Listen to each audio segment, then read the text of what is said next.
grabarlo. Bueno, hemos comenzado la grabación, unos 11 minutos, después ya la vamos a tener que, bueno, ya por lo menos no me he demorado la vez pasada, en otra clase no grabé nada. Pero bueno, esto es un poco entonces lo que estamos viendo de estos capítulos. Entonces la primera semana es historia clínica, examen clínico, piel y faneras. Continuamos con el sábado, tenemos aquí lunes, martes, miércoles la historia clínica. El día sábado tenemos el seminario sobre discusión de la historia clínica. Entonces, hemos dividido los grupos en orden alfabético de tal forma que cada uno, eso es lo que hacíamos nosotros clásicamente, ¿no? Dividir los grupos en grupos de 5 para que cada uno vaya haciendo su historia clínica. En estas circunstancias está todavía un poco complicado. Vamos a hacer en un primer momento las clases todas así, el grupo completo. En el transcurso que ya tengamos cada uno nuestro grupo particular, cada uno pueda ya ingresar, entonces ya se va a poder hacer la división por grupos de acuerdo a un orden alfabético. No sé si les he mandado el Excel, si en caso no les he mandado, voy a mandar el Excel para ver a quién corresponde estar en cada grupo. Vamos a ver entre la relación de asistentes. Acá tengo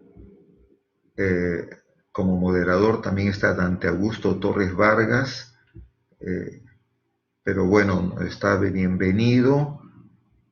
Vamos a ver, entonces, acá seguimos con el grupo, entonces vamos a ver la primera semana, segunda semana es un poquito el desarrollo de todas las clases y en la tercera semana tenemos el primer conversatorio clínico semiológico que nos correspondía de acuerdo a la organización inicial pre-COVID a la sede del Hospital María Auxiliadora.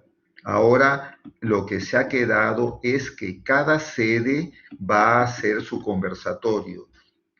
Vamos a buscar con la doctora Oshiro y con la doctora Pariona, que sí están yendo todos los días al hospital, un caso clínico y vamos a hacer una discusión. Esa discusión la va a hacer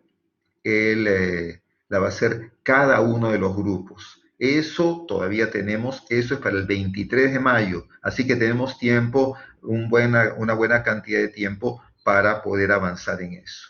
Entonces, lo que nos corresponde el día de hoy, voy a hacer esto.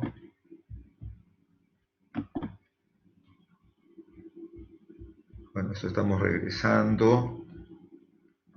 Si regresamos aquí,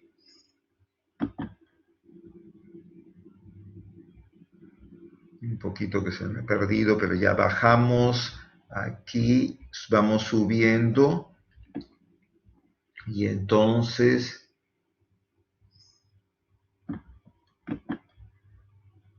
el día de hoy, entonces, de acuerdo a la práctica, tenemos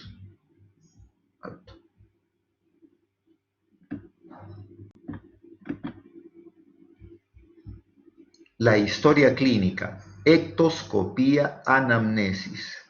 Entonces, esto vamos a tratar de desarrollarlo con un panel general. Entonces, la historia clínica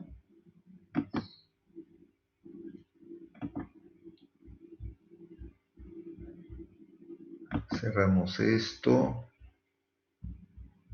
Como digo, todos estamos aprendiendo en estos momentos, así que la cosa aquí.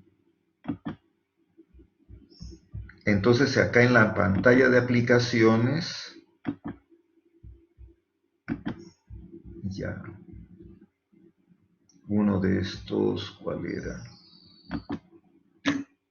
Acá está. Ya, esto lo he escaneado, está un poco torcido. Entonces, la historia clínica, ¿cuáles son las bases de los datos de la información? La ectoscopía. Entonces, ¿qué cosa es la ectoscopía? La ectoscopía es que cuando uno se acerca a un paciente va a notar características. Al paciente uno todavía no lo ha saludado, no le ha hecho ninguna pregunta, pero uno mira al paciente que está ya sea hospitalizado en su cama o ya sea el paciente que viene a la consulta. Y al verlo uno va a notar algunos aspectos. Uno va a notar aspectos en los cuales, por ejemplo, un aspecto importante es lo que se denomina fascia. Entonces, el paciente puede tener una característica de la cara en la cual de repente el paciente, uno nota que el color de su piel está como muy disminuido, el color de su piel está mucho más claro. Entonces uno puede decir, este paciente está pálido, ¿no? Entonces esa fase pálida nos puede ayudar a pensar, no, este paciente de repente la cantidad de glóbulos rojos que tiene ha disminuido. Entonces es una fase anémica.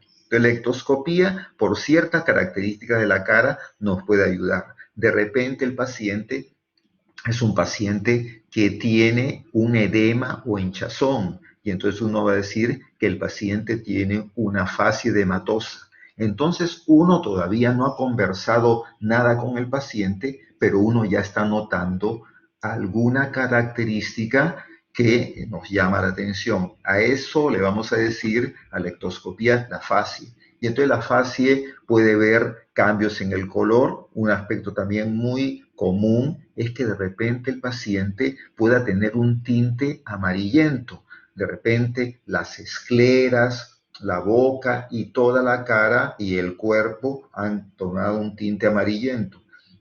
Y entonces uno dice, el paciente tiene una fase ictérica. Una fase ictérica. Entonces la ectoscopía es un aspecto importante porque uno ya va tomando de acuerdo a la coloración algunas características. Pero fuera de eso, el paciente, aparte de los cambios de coloración, puede tener aspectos como que es la expresión. Entonces uno puede notar que el paciente está frunciendo el ceño, el paciente puede tener una facie con los dientes como apretados y uno dice, este paciente impresiona como que está con dolor, como que tuviera dolor. Entonces uno dice una fase dolorosa.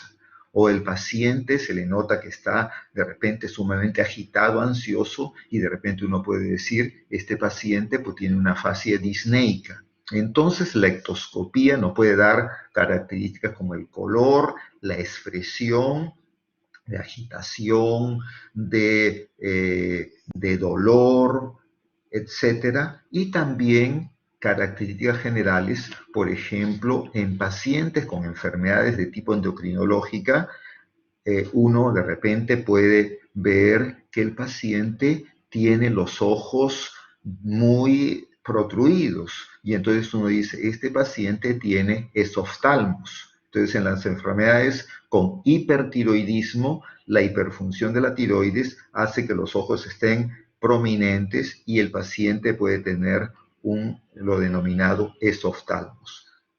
Entonces, la facie nos va a dar, por características del color, por la característica de la expresión, un aspecto importante. Y fuera de ello, uno tiene que en la ectoscopía evaluar el grado de severidad del cuadro. Entonces, de repente el paciente está sumamente intranquilo.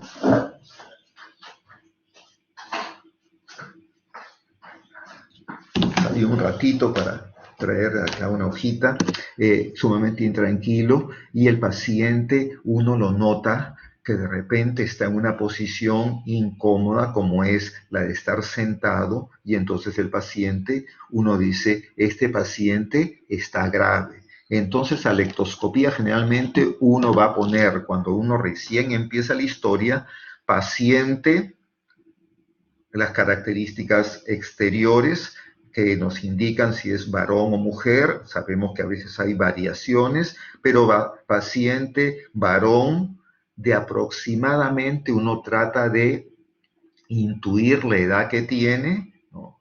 45 años, y entonces uno después, entonces eso es electroscopía, es lo que vemos al inicio, y esto de ahí va variando de acuerdo a la severidad. Entonces, una persona que tiene una enfermedad crónica, esa enfermedad crónica como que lo hace como sentirse que ha envejecido, y uno lo va a encontrar de repente, paciente de aparentemente 45 años y de repente el paciente dice, no, tengo 37. Entonces, ¿por qué se le ve avejentado? Porque muchas veces eso nos indica que la enfermedad que tiene es una enfermedad de bastante más tiempo.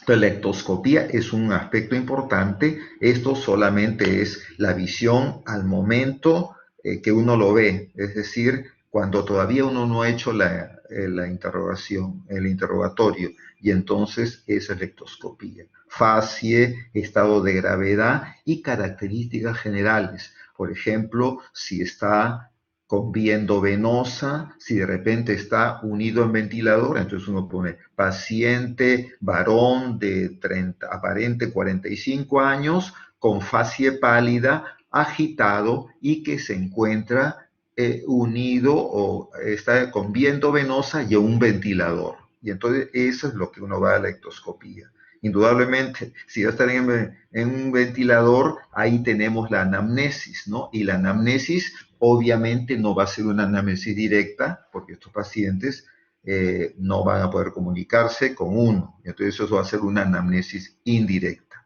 Y dentro de la anamnesis tenemos lo que es la filiación. La filiación, que es una característica de tener los datos más sencillos o básicos, pero que pueden darnos mucha importancia acerca de la enfermedad.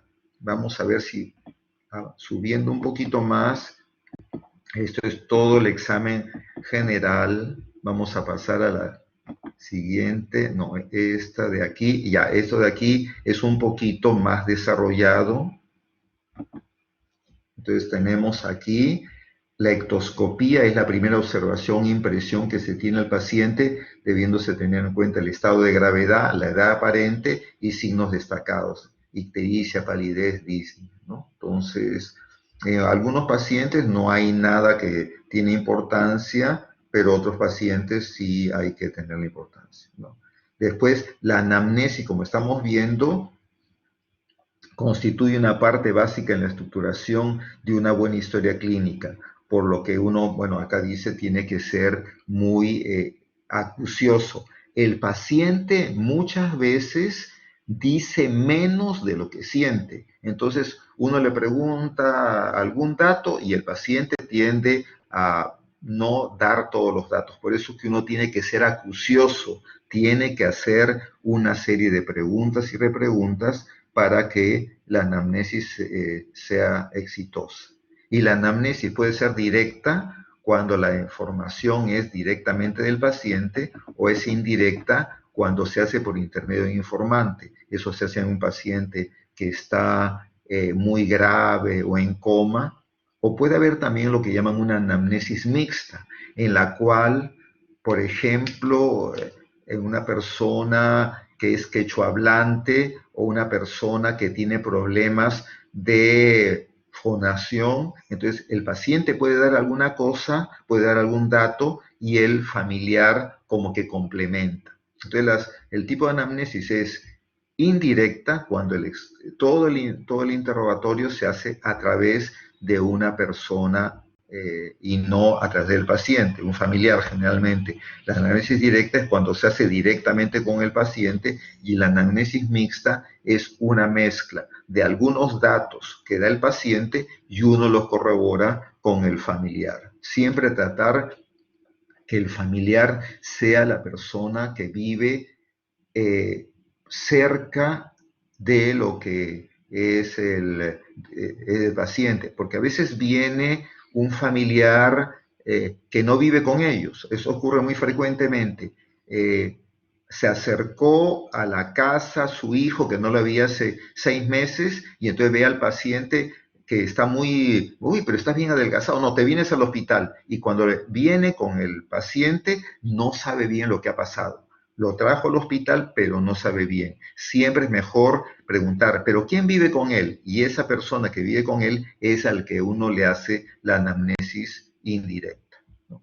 ¿Y qué cosa es lo que llaman la afiliación? Entonces, la afiliación son aquellos datos, esto ha salido un poquito borroso, pero vamos a verlo, es los apellidos y nombres. Importante no decir Felipe Cárdenas, sino Felipe Antonio Cárdenas González. A veces hay apellidos que son muy comunes y puede haber una confusión y después las historias se confunden, ¿no? Entonces, Felipe Cárdenas, la edad es un dato importante y la edad uno siempre la complementa con la fecha de nacimiento.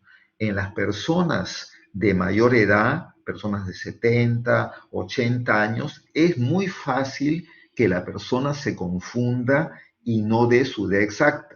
De repente dice, tengo 65 años y resulta que tiene 75 años, pero a veces no tienen una claridad y por la misma enfermedad no te dan el dato claro. Entonces, si es que hay un error, eso también puede llevar a juicios inadecuados. Entonces, además de preguntarle la edad, uno le pregunta, ¿usted de qué fecha es su cumpleaños? ¿De qué año? Y entonces uno ahí corrobora si la edad es adecuada. El sexo, obviamente, la raza, acá en nuestro medio hay un mestizaje muy importante y entonces solamente se van a considerar las razas que son bastante diferenciadas. Generalmente se pone mestizo y si es negro o blanco, muy característica de razas, uno puede anotar esos datos. La ocupación es un dato importante porque sabemos que hay un amplio rubro de enfermedades de tipo ocupacional. Entonces, la persona tiene que decir en qué trabaja y uno no se va a quedar conforme con que el paciente te diga que es empleado o que es obrero. Si es empleado, ¿empleado en qué? En la área de computación, en el área de lo que es secretariado, etcétera. Y cuando es obrero, obrero de construcción, de repente agricultor, obrero de defensa, nunca se da uno quedar conforme con que uno le diga las generalidades. Uno tiene que preguntarle bien cuál es su ocupación. Y otro dato importante, que eso de repente uno lo va a hacer en la parte del examen completo diferenciado, es ver si es que las personas tienen cachuelos.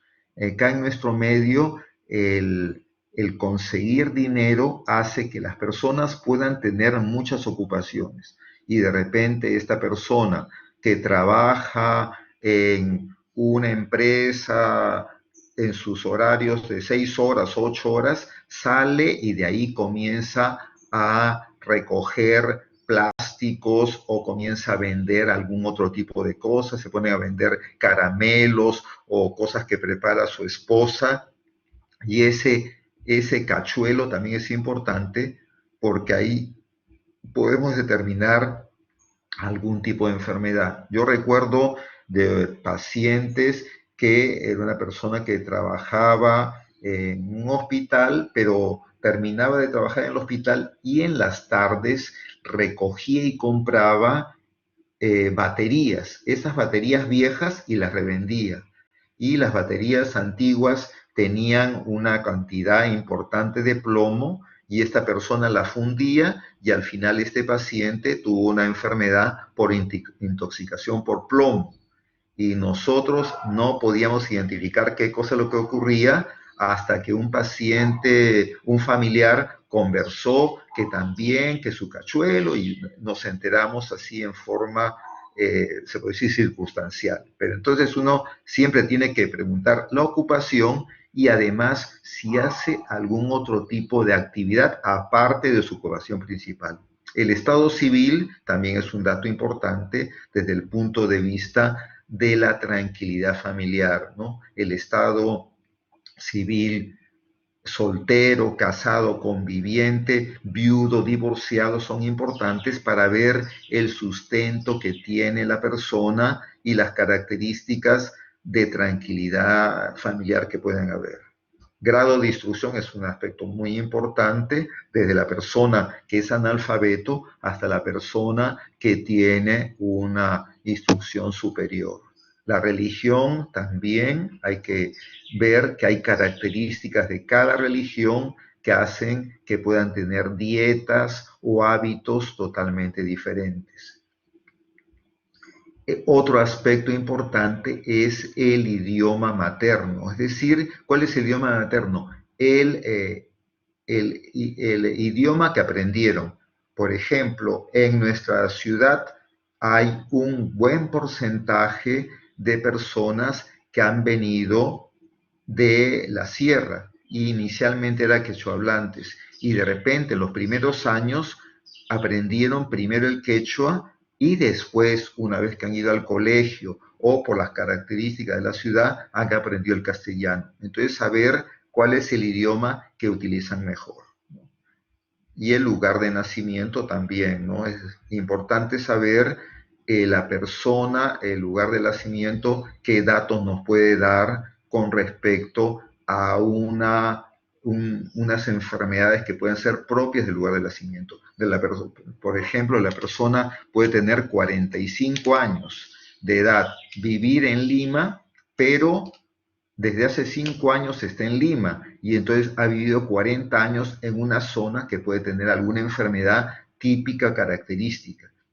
Entonces, si nosotros no sabemos de dónde ha nacido y de dónde procede, a veces esos datos pueden no darnos una claridad de lo que es la enfermedad que tiene, ¿no? Si es que tiene una asociación con lo que vivió.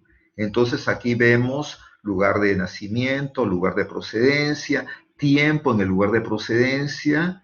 Ahora cada vez es más importante tener número de teléfono, el domicilio, pero el número de teléfono, si es posible, el número de internet, porque como estamos viendo ahora, casi toda la comunicación con los pacientes, una vez que son atendidos, de repente no vamos a tener que pedir que el paciente venga a su cita acá al hospital, sino que de repente tenemos que comunicarnos por internet.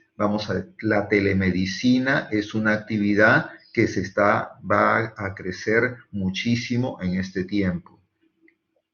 Vamos a ver, igualmente saber quién es el familiar o persona responsable, tenemos que tener la fecha de ingreso al hospital o al servicio. Aquí es un aspecto importante.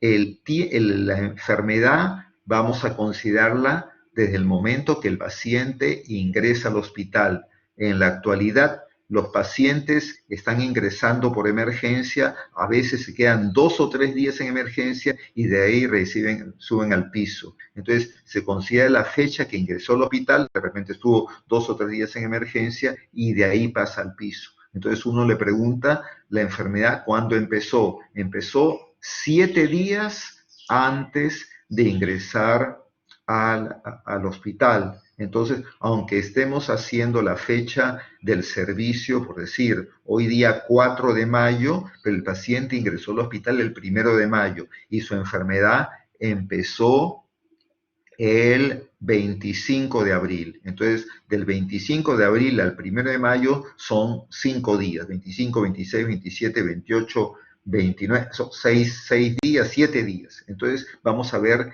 el tiempo que ha transcurrido. Y la historia la estamos haciendo hoy día 4 de mayo, quiere decir que han pasado 11 o 12 días desde el momento que comenzaron las molestias. Eso es importante para ver, ¿no? Para evaluar todo. La fecha de elaboración de la historia clínica. Entonces, fecha del ingreso, que vendría a ser el tipo de enfermedad, y la fecha de elaboración de la historia clínica. Y esto es un poco la generalidad de la enfermedad actual, ¿no? Entonces, esta es la parte básica de lo que es el examen físico. Entonces, digo, de lo que es la historia, la anamnesis, hemos hecho la afiliación. La afiliación muchas veces es algo que el paciente le es un poco incómodo porque el paciente como que siente que quieren hurgar mucho de las cosas. Dicen, yo lo que quiero es que me pregunten qué es lo que tengo. Me están preguntando qué domicilio, en qué trabajo, seguramente que me van a querer cobrar. La gente a veces es un poquito así recelosa de esos datos, pero son importantes porque estos datos de filiación nos van a ayudar para hacer después un seguimiento del caso. Y después viene la enfermedad actual, ¿no? Y entonces la enfermedad actual aquí es sumamente importante la evaluación de la enfermedad actual porque la enfermedad actual nos tiene que indicar, como su nombre lo indica, lo que el paciente tiene en ese momento. El paciente de repente tiene una historia de diabetes, ¿no? Entonces el paciente es un paciente que ya tiene 5 años que ha sido diagnosticado de diabetes, pero el paciente está ingresando porque se le ha hecho una herida en el pie que se le ha gangrenado. Entonces el paciente tiene un pie diabético, pero eso ha empezado hace 15 días. Entonces la enfermedad actual es de hace 15 días. Entonces lo que nosotros ponemos en esa enfermedad actual, vamos a poner paciente diabético desde hace 5 años, pero tiempo de enfermedad que desde hace 15 días nota hinchazón, enrojecimiento y dolor en los dedos, en el dedo o en la planta del pie izquierdo, por decir una cosa. Entonces es importante. El paciente puede tener una enfermedad de fondo, pero la enfermedad actual, que es el motivo por que se hospitaliza, es lo que nos indica el tiempo de enfermedad. Siempre es bueno considerar que el paciente tiene tal enfermedad. Entonces, paciente diabético, pero con 15 días de enfermedad caracterizada por y ayuno de fin. Entonces, aquí en lo que es la enfermedad actual, lo que vamos a tener nosotros que empezar luego es saber entonces el tiempo de enfermedad, la fecha exacta en lo posible para tener el tiempo transcurrido. Entonces, tiempo de enfermedad 15 días, que le salió esa inflamación, ese enrojecimiento, ese dolor en el pie o en la planta del pie izquierdo, ¿no? Después de eso, ¿cómo apareció?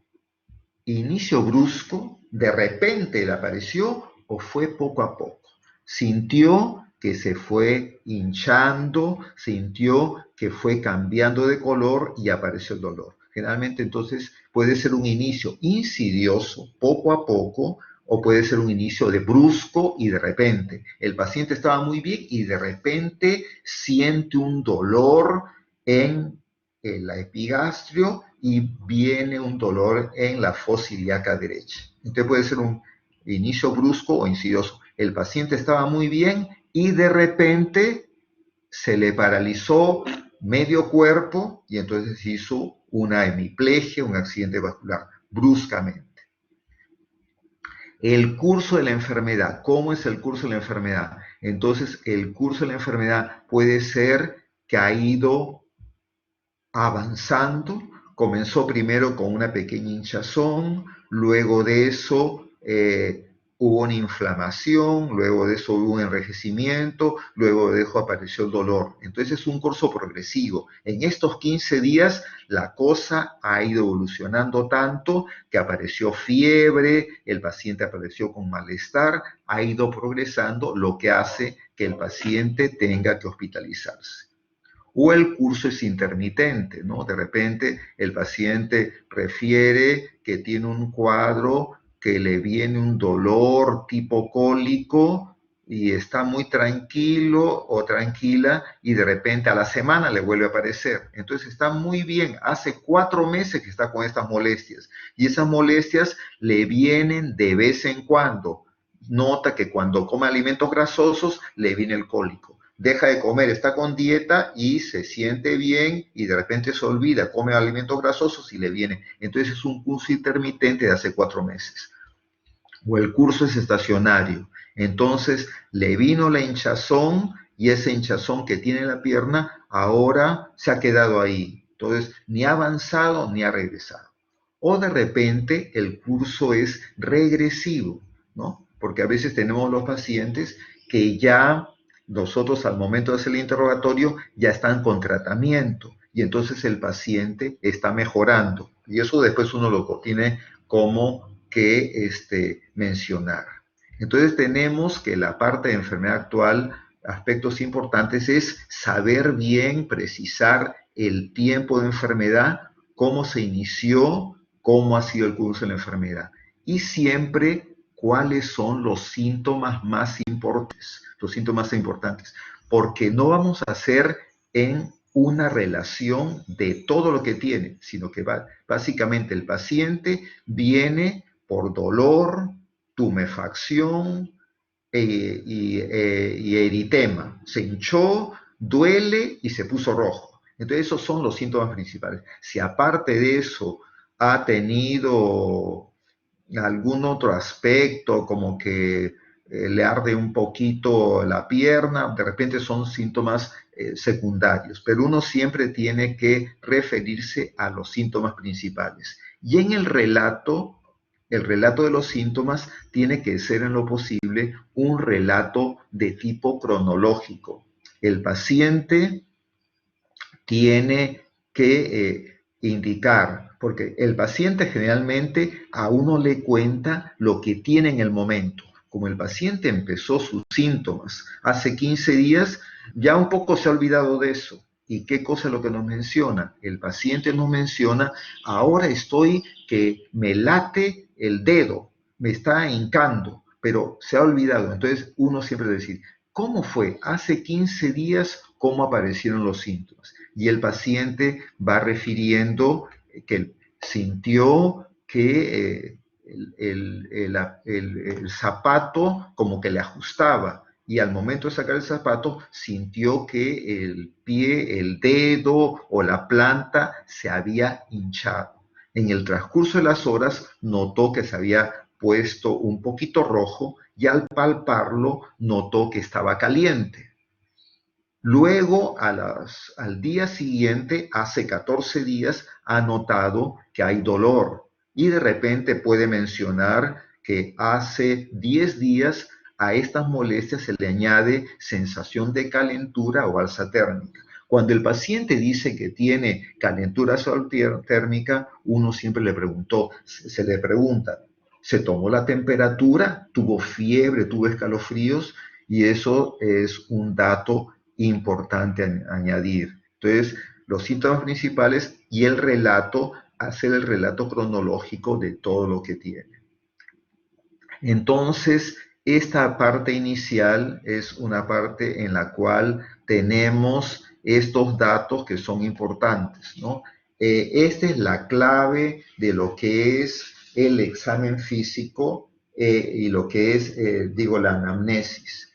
La enfermedad actual, que tenemos estos datos, luego de pasar de estos datos de enfermedad actual, vamos a ver lo que se llama el rubro de antecedentes. El rubro de antecedentes. Estos datos, como que no los mencioné ahora, como que había considerado que esto me iba a alcanzar, pero vamos a ver que los antecedentes pueden dividirse en dos tipos: antecedentes personales, antecedentes fisiológicos y antecedentes patológicos. Los antecedentes personales son los antecedentes sobre residencia anterior, grado de instrucción, vivienda, vestido, alimentación, hábitos nocivos. Generalmente el paciente estos datos como que los quiere pasar muy rápidamente, pero es importante preguntar todos estos datos. ¿Dónde vive? ¿Es una casa a medio construir? ¿Es una casa que tiene agua? ¿Es una casa que tiene desagüe? Esos datos son importantes.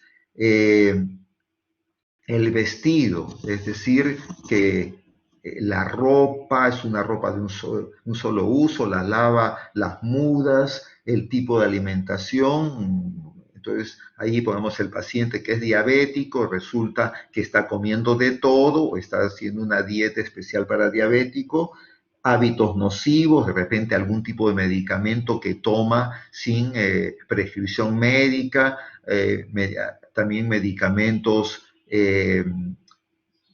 alternativos, es decir, de repente hierbas o medicamentos que le pueda dar un curandero. Todos esos datos son importantes porque a veces hay contaminación o hay problemas de salud por el uso de estos medicamentos que no conoce bien el médico.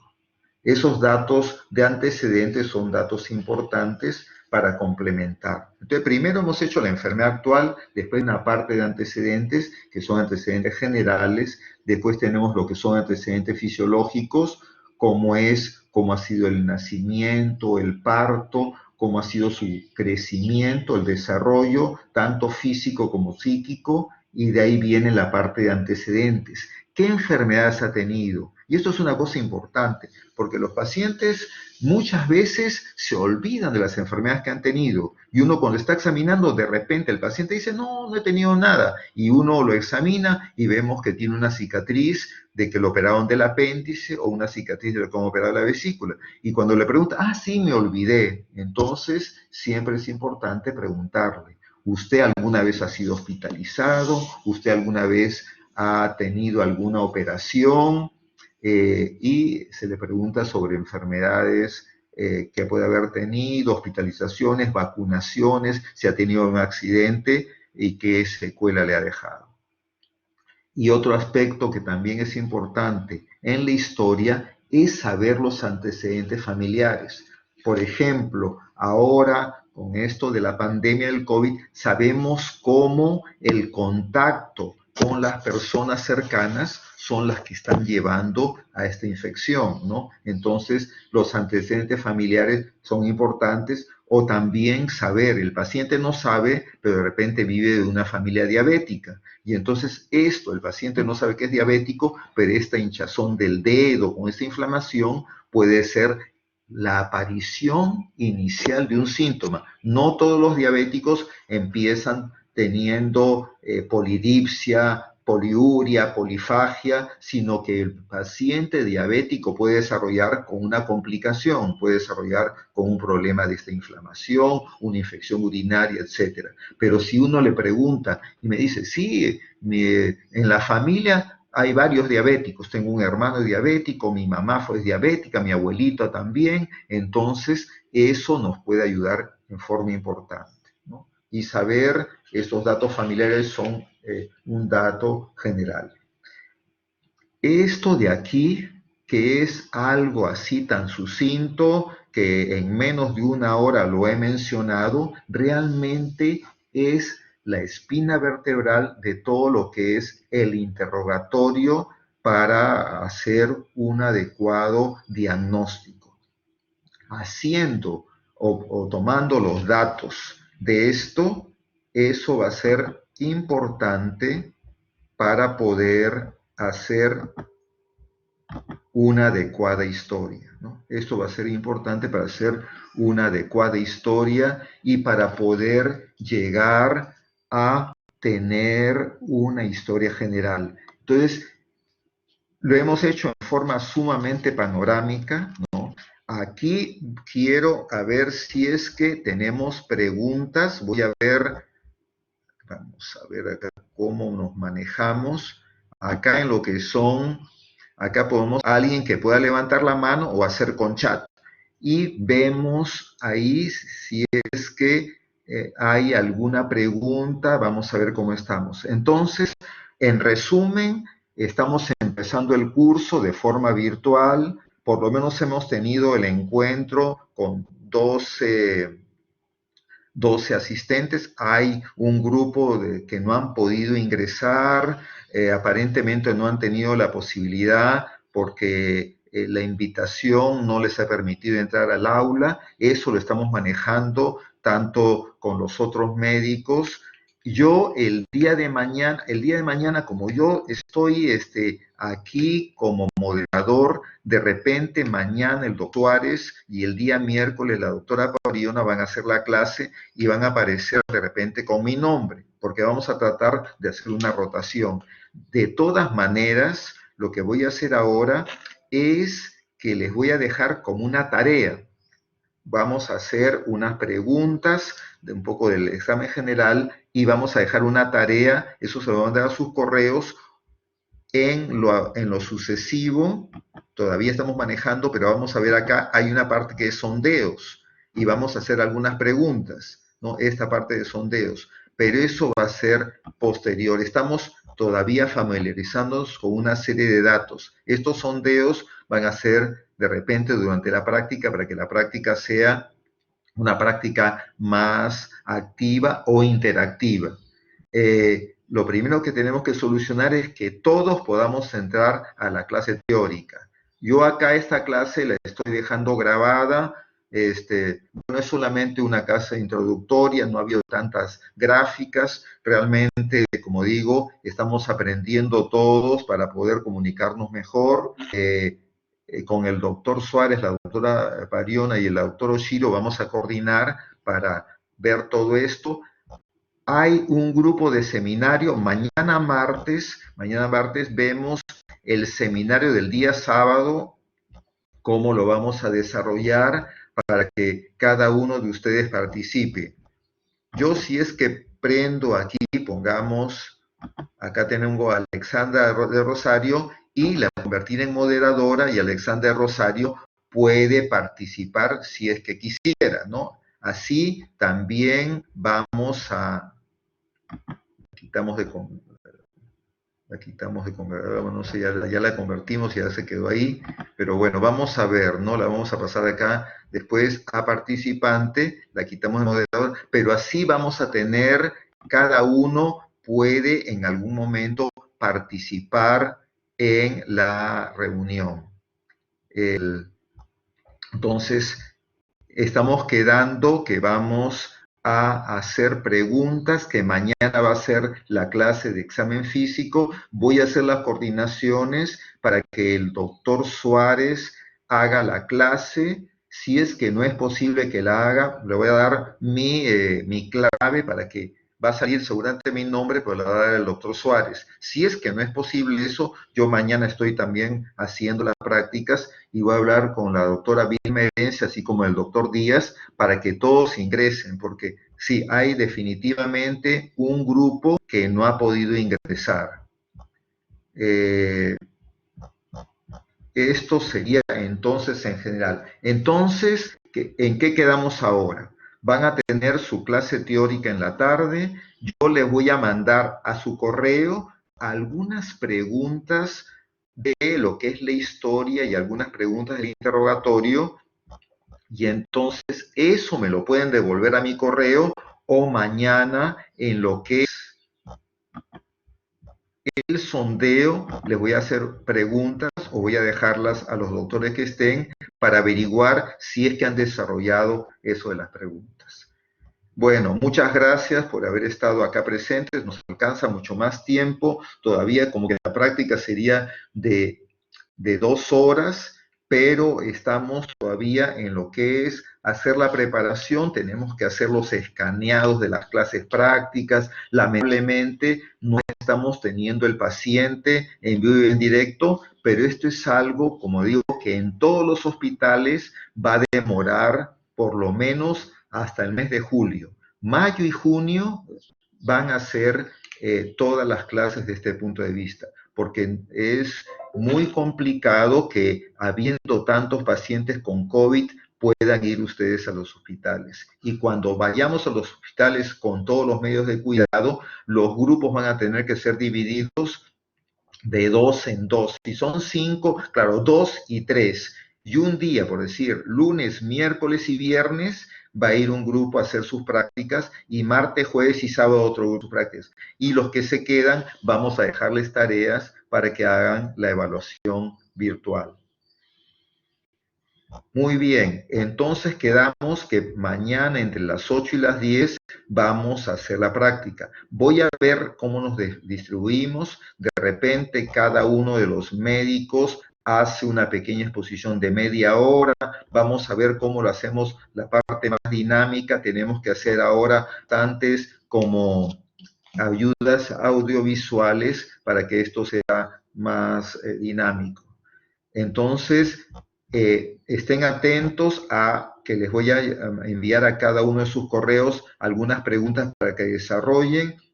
Estén atentos a la clase teórica, que he visto que la han puesto de 6 a 8, y estén atentos a, yo ya he abierto una clase para el día 5, que es para el examen físico, y vamos a tratar de compartirlo entre todos.